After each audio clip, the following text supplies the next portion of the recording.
Bien, pues vamos al libro de Colosenses, capítulo 2, y hoy nos toca el versículo 8.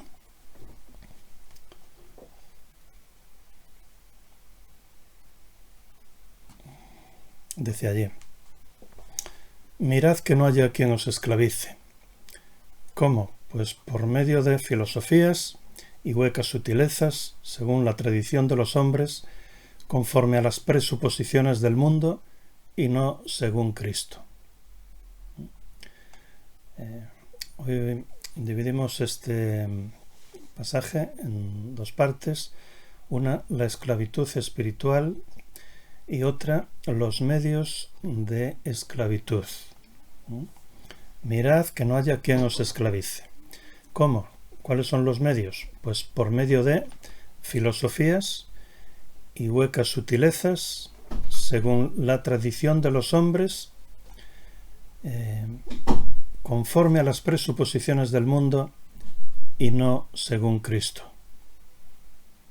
Esas son las 5 maneras que vamos a ver de esclavitud espiritual. Así que la esclavitud espiritual. Mirad que nadie os esclavice, porque los hombres pueden esclavizarnos físicamente, y ha sucedido a lo largo de la historia en demasiadas ocasiones y en diferentes culturas, pero también se puede dar el caso de la esclavitud espiritual, y entre nosotros también se puede dar la esclavitud espiritual, aunque de esto, si Dios quiere, hablaremos más largo y tendido en otra ocasión. Así que mirad que nadie os esclavice. Los colosenses habían comenzado bien y caminaban bien, pero era necesario prevenirlos contra los falsos maestros que habían llegado a su iglesia. ¿Para qué? Para que no los esclavizaran. Ya no solo para que no los engañaran en algún punto doctrinal, sino para que no los engañaran y esclavizaran como si fuera una secta. Y esto hace Pablo muy explícitamente en este versículo. Mirad que nadie os esclavice. Lo que ha dicho positivamente en los versículos anteriores, en los versículos 6 y 7, ahora lo dice negativamente en el versículo 8. Veámoslo. Primero, positivamente. Los versículos 6 y 7. Por tanto, dice Pablo positivamente, de la manera que recibisteis a Cristo Jesús el Señor, vivid en Él. ¿Cómo? Pues arraigados y sobreedificados en Él, y afianzados en la fe, como fuisteis enseñados, rebosando en acción de gracias.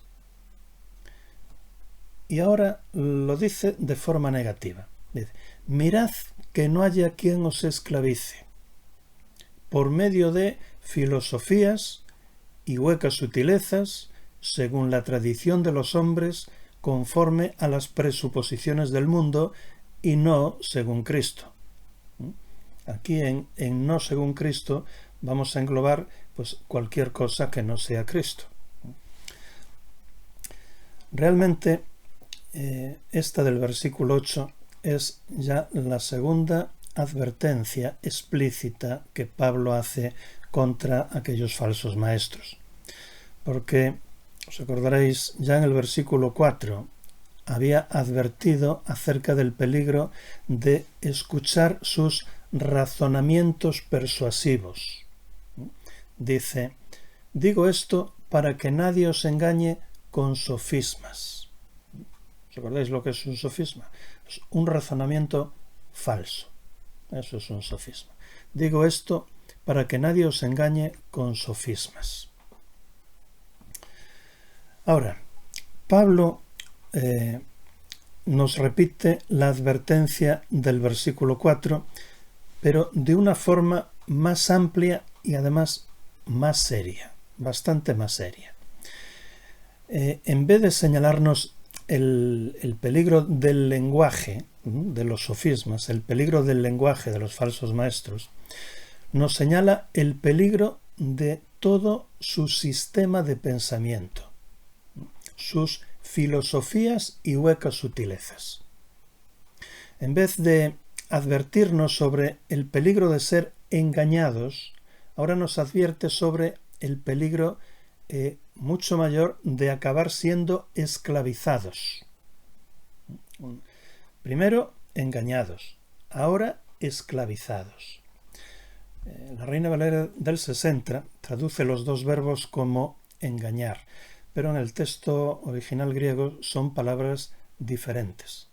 La segunda es más fuerte que la primera. La del versículo 4 significa seducir, engañar, efectivamente, mientras que la del versículo 8 que hoy estamos viendo significa llevar cautivo, esclavizar. Una cosa es ser engañados y otra cosa es, mucho peor, es ser esclavizados. El riesgo que amenaza a los colosenses no es sólo el de introducir algunos conceptos erróneos dentro de su doctrina, que era esencialmente sana, la doctrina de los colosenses, sino el riesgo era el de acabar siendo esclavizados. Esclavizados por una cosmovisión que nada tiene que ver con Jesucristo. Si siguen a los falsos maestros, quedarán atrapados dentro de la mentalidad de una secta, como una mosca es atrapada en una tela de araña. Así que los colosenses, que ya habían sido esclavos de Satanás y del pecado, y que fueron comprados en el mercado por la sangre de Jesucristo, que fueron sacados del mercado y que fueron puestos en libertad, ahora no debían dejarse esclavizar nuevamente por sus antiguos amos, por los representantes de sus antiguos amos, aquellos falsos maestros. El peligro era tan serio que Pablo comienza esta advertencia con un verbo imperativo, con un mandamiento. Les dice mirad, mirad, como diciendo velad, tened cuidado, estad alertas, tened los ojos bien abiertos, mirad, no bajéis la guardia. Hermanos, somos salvos, sí, pero seguimos siendo pecadores. Las consecuencias del pecado todavía están en nuestra vieja naturaleza carnal caída. Y además todavía vivimos en un mundo que es contrario a Dios, que nos asedia, pues está dirigido por Satanás. Nuestra naturaleza es caída y defectuosa y vivimos en un mundo contrario a Dios. Por tanto, es inevitable. Fijaos lo que os digo, es inevitable que la cultura del mundo, la cosmovisión del mundo, las filosofías del mundo, su manera de pensar en general, se nos vayan infiltrando en mayor o menor medida en nuestra mente y en la Iglesia. En nuestra mente y en nuestra Iglesia se va infiltrando toda la cultura del mundo, en mayor o menor medida, ojalá sea poco, pero sin duda todos somos afectados por la cultura y la sociedad que nos rodea. Esto ha sucedido en todas las generaciones de la Iglesia, desde hace 2000 años, y hoy también sucede. A ti y a mí nos sucede. Por tanto, debemos de estar alertas, tener los ojos bien abiertos y no bajar la guardia para contaminarnos por lo menos posible. Mirad que no haya quien os esclavice. Pablo se refiere a personas concretas que estaban en Colosas con nombre, con apellidos, pero no quiere nombrarlos, aunque los colosenses sabían perfectamente a quiénes se estaba refiriendo. Aquellos falsos maestros habían llegado a Colosas con palabras halagüeñas y con un elaborado sistema filosófico. Y como el flautista de Hamelín, ¿os acordáis del cuento? El flautista de Hamelín llevaba tras sí ratones. Estos llevan otras cosas, llevan personas. Como el flautista de Hamelín habían llevado cautivos estos a algunas personas ya de la iglesia. Sabían tocar bien, halagando el orgullo, ofreciendo una dulce música con promesas de sabiduría plena, de conocimientos profundos y de mentes privilegiadas. Pero en realidad, a los que van tras ellos acaban atrapados en la tela de araña de su sistema.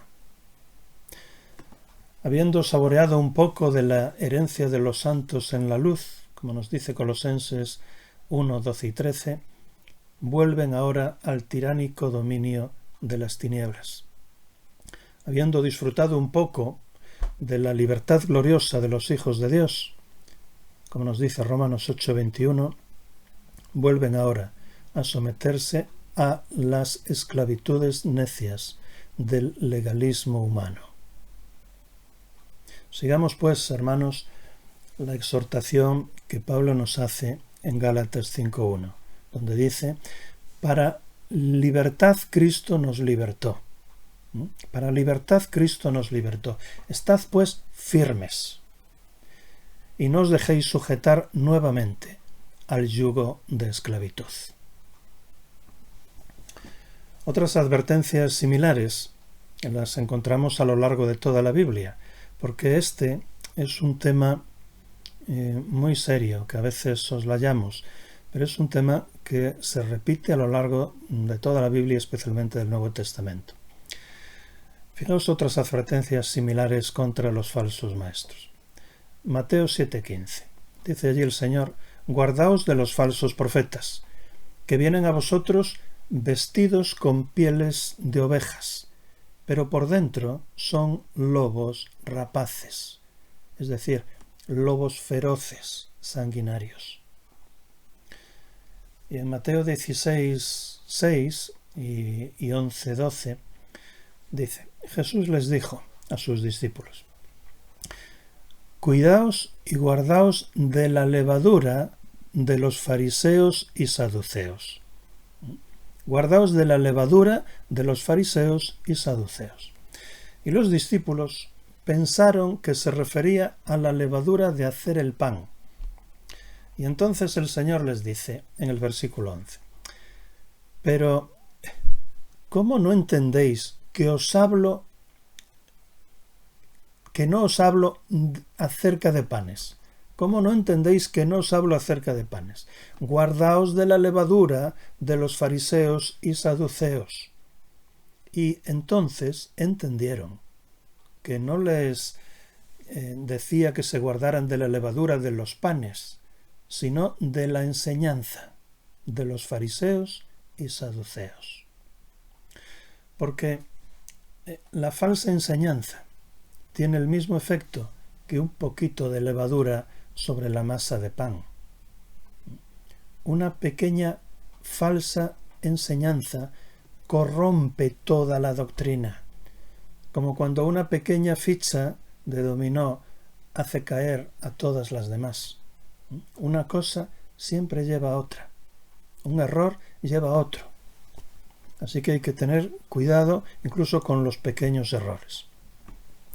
Otro pasaje donde nos advierte, Hechos 20, 28 al 31, donde Pablo se está despidiendo de los ancianos de Éfeso y les advierte así: velad por vosotros mismos y por el rebaño que el Espíritu Santo os puso por cuidadores para pastorear la iglesia de Dios, que adquirió mediante su propia sangre. Y continúa: yo sé que después de mi partida, Pablo había estado con la iglesia de Éfeso 3 años y ahora dice: yo sé que después de mi partida entrarán entre vosotros lobos rapaces, lobos feroces. que no perdonan al rebaño. Y de entre vosotros mismos, les dice a los ancianos de Éfeso, de entre vosotros mismos se levantarán varones que hablarán perversidades para arrastrar a los discípulos tras sí, para esclavizarlos. Por tanto, velad, recordando que por 3 años, noche y día, no cesé de amonestar con lágrimas a cada uno. Uno de los deberes primordiales de los líderes de la Iglesia es proteger. No solo enseñar, sino proteger.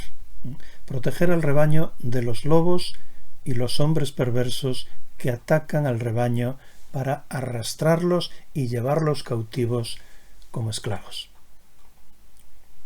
Y por último, citar Filipenses 3:2, donde dice: guardaos de los perros. Y no son esos perros que andan ladrando por ahí a veces cuando vamos por un camino solitario que nos asustan, ¿no? Guardaos de los perros, guardaos de los falsos maestros, de los falsos obreros. Les llama perros, que en nuestro tiempo es un adjetivo despectivo, pero entre los judíos era mucho más. Trataban a los gentiles como perros gentiles. Guardaos de los perros, guardaos de los falsos obreros, guardaos de la mutilación. O como dice la Reina Valera del 60, guardaos de los que mutilan el cuerpo, refiriéndose a los falsos maestros judaizantes de la circuncisión. Y pasamos a los medios de la esclavitud que se mencionan aquí. Medios de esclavitud. Mirad que nadie os esclavice, como por medio de, y menciona 5 medios, filosofías, huecas sutilezas, según la tradición de los hombres, conforme a las presuposiciones del mundo, y no según Cristo. Cualquier cosa que no sea Cristo. El primero de los medios de esclavitud. Mirad que no haya quien os esclavice, como por medio de filosofías. La filosofía. Las filosofías. En las universidades suele haber una facultad que se llama Facultad de Filosofía. Antes se llamaba Facultad de Filosofía y Letras. Ahora suele estar aparte, Facultad de Filosofías. Y el diccionario define filosofía como un conjunto de saberes que busca establecer de manera racional los principios más generales que organizan y orientan el conocimiento de la realidad, así como el sentido del obrar humano. Yo diría, de una forma más sencilla, que la filosofía estudia los principios del conocimiento del hombre y de la vida, incluido el sentido de la vida. Desde el principio, el hombre ha buscado explicación para los sucesos del universo y para la realidad de su propia existencia. Preguntas tales como: ¿quién soy? ¿Por qué estoy aquí? ¿A dónde voy? ¿Quién soy? ¿Por qué estoy aquí? ¿A dónde voy? Han sido una constante a lo largo de toda la historia. Y las filosofías del mundo y las religiones también han tratado de responder, generalmente con bastante atrevimiento y necedad, han tratado de responder a estas profundas interrogantes existenciales del hombre.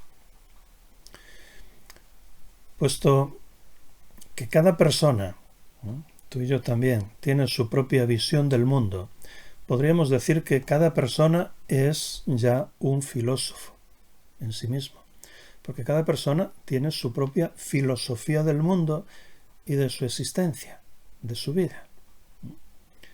A lo largo de la historia, también han existido quienes se especializaron en la filosofía como una disciplina académica. Se especializaron en la filosofía, Se llaman filósofos. Por ejemplo, Tales es un nombre, Tales de Mileto, que vivió en los siglos VII y VI antes de Cristo, de la misma época que el profeta Jeremías. Fue un pensador griego que vivió y murió en Mileto, por eso se le llama Tales de Mileto, porque vivía allí. Mileto era una ciudad griega situada en la actual Turquía, frente a las costas de Grecia, un poquito por debajo, a pocos kilómetros de Éfeso. Está por debajo de Éfeso, muy poquito. Pues se considera que Tales de Mileto fue el primer filósofo en términos modernos. ¿Por qué? Porque fue el primero en abandonar la mitología para explicar el mundo. Hasta ahora se utilizaba la mitología, los mitos, para explicar el mundo, y la cambió por razonamientos naturales y científicos. Desde su tiempo hasta nuestros días han existido muchos filósofos, y cada uno ha dado su propia explicación del ser, del existir y del universo. La mayoría de los filósofos de la historia negaban la existencia de Dios. Eran ateos o escépticos y sostenían una visión no bíblica de él, como es el caso, por ejemplo, a veces algunos filósofos sostienen una visión que no es bíblica de Dios mismo. Por ejemplo, el deísmo, que dice que Dios nos creó, sí, pero que luego nos abandonó a nuestra suerte. O del panteísmo, que dice que Dios es el universo. El universo y Dios son la misma cosa.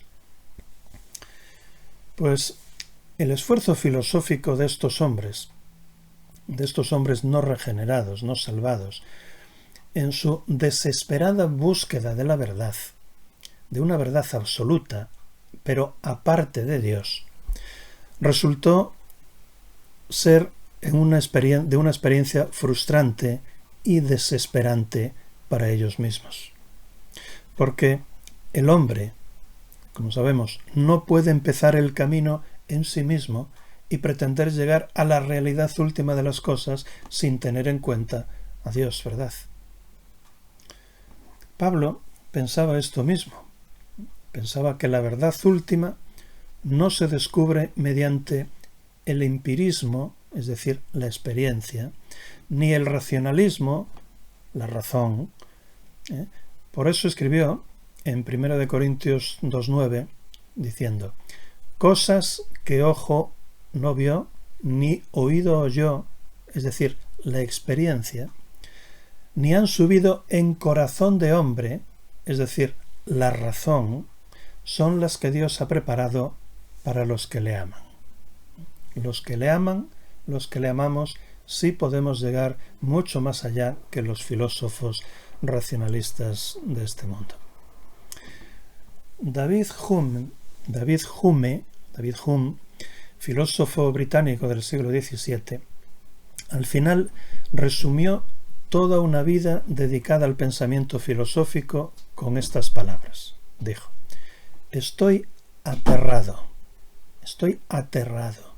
y confundido con esta desdichada soledad, en la cual he terminado mi filosofía. Otro, Friedrich Nietzsche, el famoso filósofo Nietzsche, filósofo alemán del siglo XIX.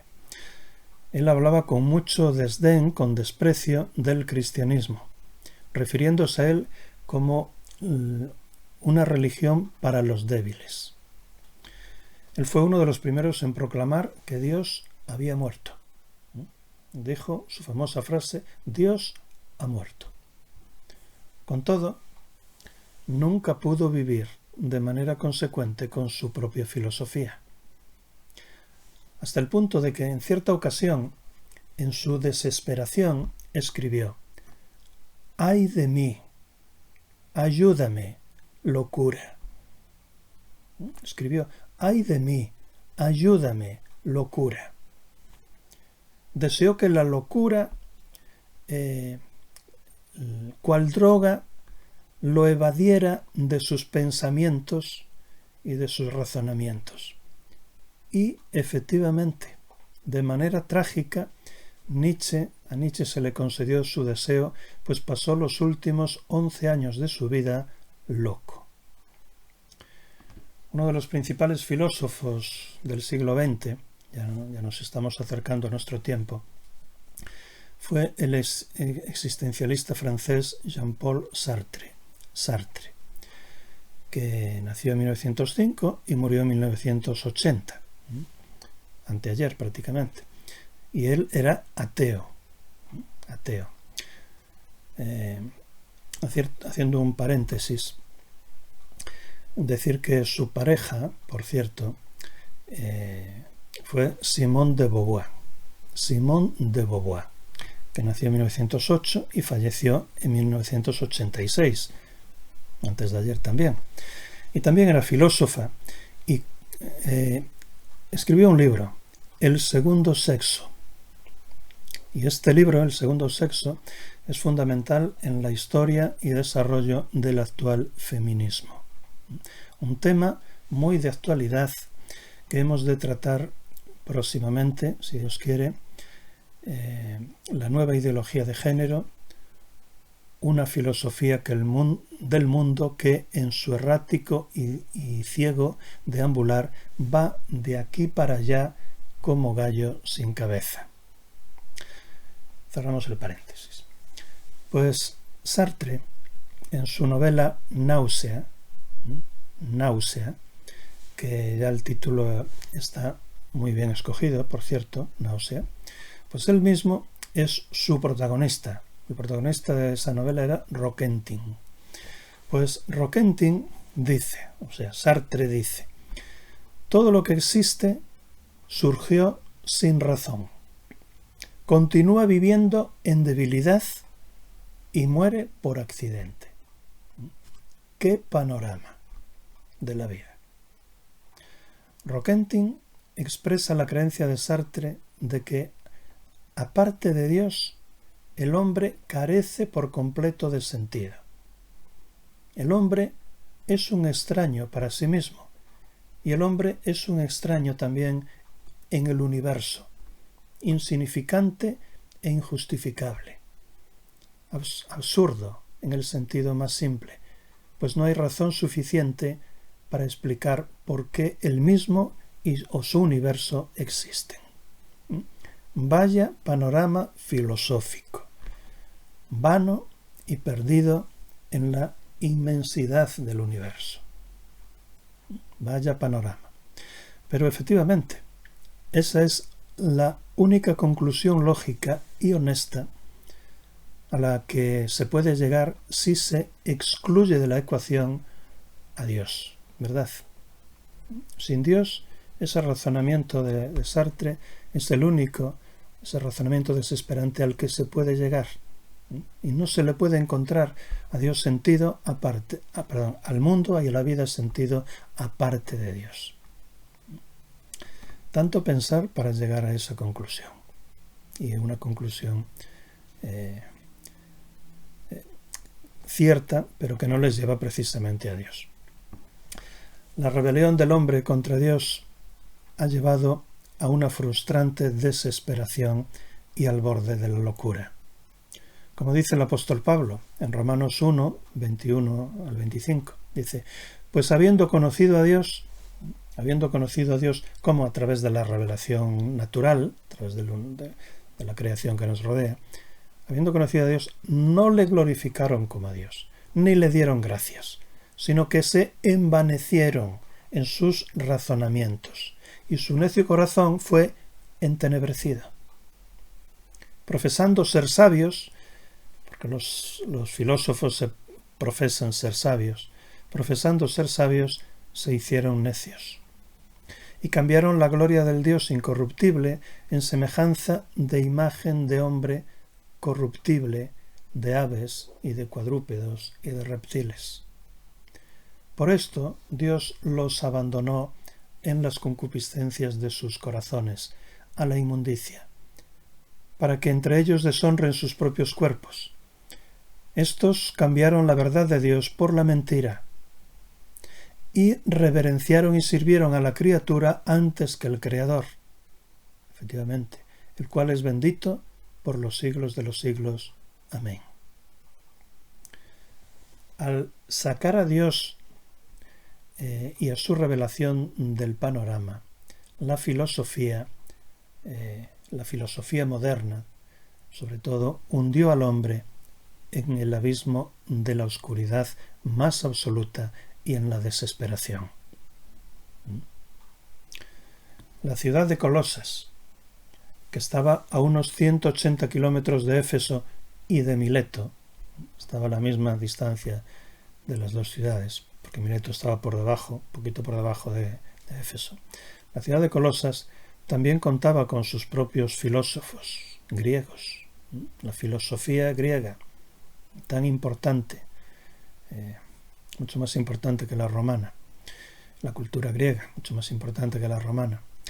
Y en la iglesia de Colosas se habían infiltrado maestros con sus filosofías extrañas a Cristo. Hoy, hermanos, sucede lo mismo.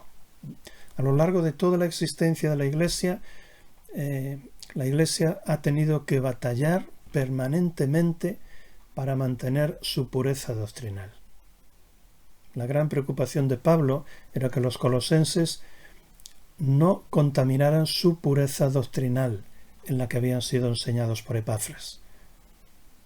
Y es así como Colosenses 2, versículos 8 al 23, se convierte en el corazón mismo de la carta, en el que Pablo ataca de frente a aquellos falsos maestros de Colosas.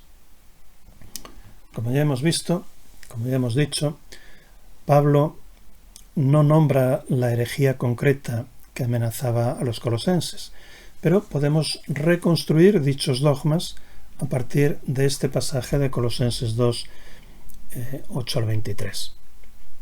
Así, sabemos que contenía elementos de la filosofía, versículos 8 al 15, del legalismo, versículos 16 y 17, del misticismo, versículos 18 y 19, y del ascetismo, versículos 20 al 23. E incluso, podemos seguir descubriendo, podemos sospechar que, puesto que esas mismas creencias existían en la secta de los esenios, los cuales vivían en las cuevas de Qumran, las famosas cuevas de Qumran, donde se descubrieron los manuscritos de Qumran, pues es probable que los esenios o un grupo similar fueran quienes amenazaban la fe de los colosenses. Y además, esta herejía también contenía elementos de una forma primitiva de gnosticismo. El gnosticismo se desarrollaría profusamente en el siglo II, pero ya en el siglo I tenía sus raíces y sus elementos. Gnosticismo, la creencia de que existe un tipo de conocimiento superior por encima del conocimiento cristiano, por encima de la fe cristiana, que estaba reservado solo a una élite de privilegiados e iniciados. Y finalmente, también podemos atisbar o descubrimos la más letal de todas las enseñanzas, que era que Jesús no era Dios, ni era la fuente de toda la verdad, lo cual era un ataque directo a su deidad y a su suficiencia para la salvación y para la santificación. Bueno, pues en Colosenses 2, 8 al 10, Pablo comienza a rebatir el primer elemento de la herejía colosense, la falsa filosofía, estableciendo un contraste entre la deficiencia de la filosofía y la suficiencia de Cristo. Primero pone de relieve la deficiencia de la filosofía. Dice, Mirad que no haya quien os esclavice. ¿Cómo? Por medio de filosofías y huecas sutilezas, según la tradición de los hombres, conforme a las presuposiciones del mundo y no según Cristo. Y ahora pasa a contrastar esa deficiencia de las filosofías con la suficiencia de Jesucristo. Versículo 9. Porque en él vive corporalmente toda la plenitud de la naturaleza divina, o toda la plenitud de la deidad. Y habéis sido hechos completos en él, el cual es la cabeza de todo principado y potestad. Mirad que no haya quien os esclavice por medio de filosofías. Filosofías. Etimológicamente, la palabra filosofía viene del griego y está compuesta de filo, que significa amigo o amante, no ágape, el que es el amor de Dios, ni eros, que es el amor erótico, sino filia, el amor familiar, el amor de la amistad. Así que filosofía se compone de filo, que significa amor, y sofía, que, como ya sabemos, significa sabiduría. Sofía significa sabiduría. De manera que filosofía significa literalmente amigo de la sabiduría, o amante de la sabiduría, o amor por la sabiduría. La filosofía, pues, es el amor y la búsqueda de la verdad. El amor y la búsqueda de la verdad. Esa es la verdadera filosofía. Esta es la única vez que esta palabra aparece en toda la Biblia. ¿Y por qué la usa Pablo aquí? Pues seguramente porque era una de las palabras que solían utilizar aquellos falsos maestros con bastante frecuencia. Hablaban de las filosofías, de su filosofía y de la filosofía de fulanito y tal y cual filosofía. Pues sabiduría, que literalmente significa amor a la sabiduría, pasó a significar cualquier sistema de pensamiento que supuestamente lleve a la sabiduría. No solo amor a la sabiduría, sino cualquier sistema de pensamiento que llevara a la sabiduría. En el siglo I, esta palabra llegó a tener un uso mucho más amplio que el que le damos hoy en día a esta palabra filosofía. Así se empleaba también para referirse a una religión. Por ejemplo, Filón de Alejandría, en vez de hablar de la religión judía, hablaba de la filosofía hebrea o de la filosofía según Moisés.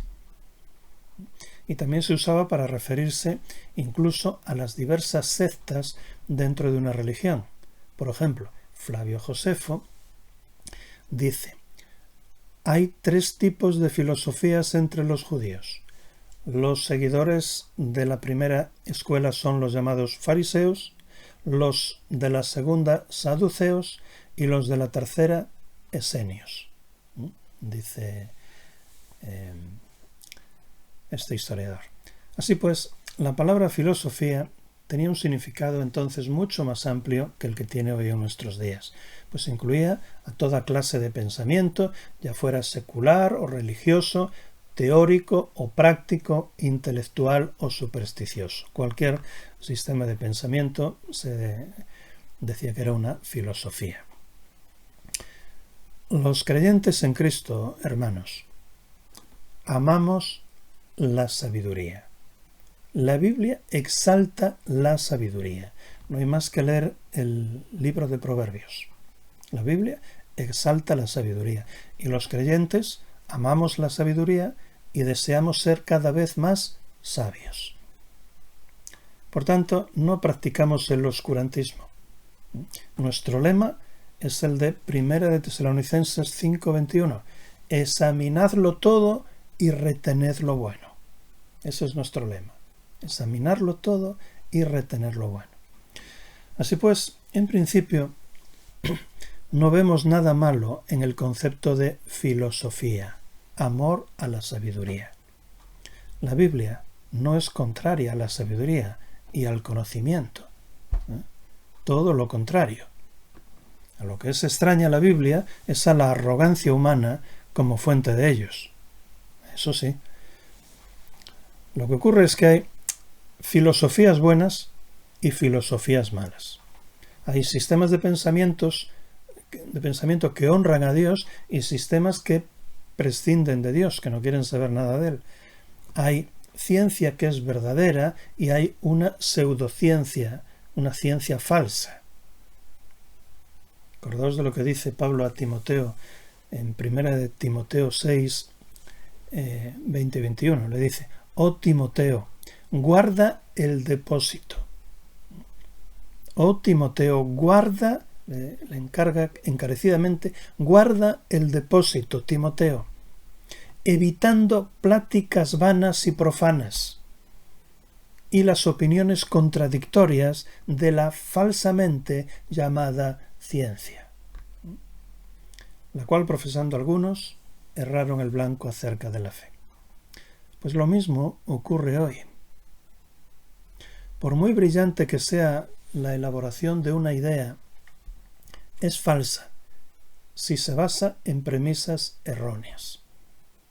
Cualquier idea o filosofía que no tome en cuenta a Dios, que dé la espalda a Dios, que se formule de manera ajena a Dios, es al final un engaño satánico.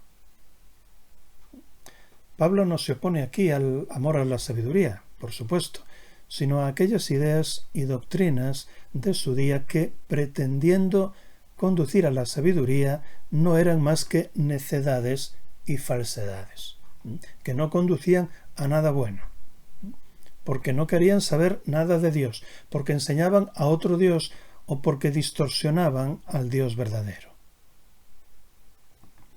Muy a menudo los hombres quieren a un Cristo de acuerdo a su sistema de pensamiento y no un sistema de pensamiento de acuerdo a Cristo. Voy a ir haciendo algunas referencias a la Iglesia Católica, con todo respeto para los católicos sinceros, porque la Iglesia Católica es parte de nuestro contexto en el que vivimos aquí en España. En cuanto a la filosofía de la que estamos hablando, decir lo siguiente: la filosofía y la Iglesia Católica.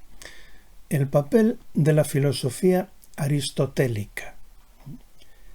El papel que jugó la filosofía aristotélica en la formación de la teología escolástica de Tomás de Aquino, siglo XIII, la Edad Media, siglo XIII, corrompió el sistema católico romano, impidiendo la correcta interpretación de las Escrituras.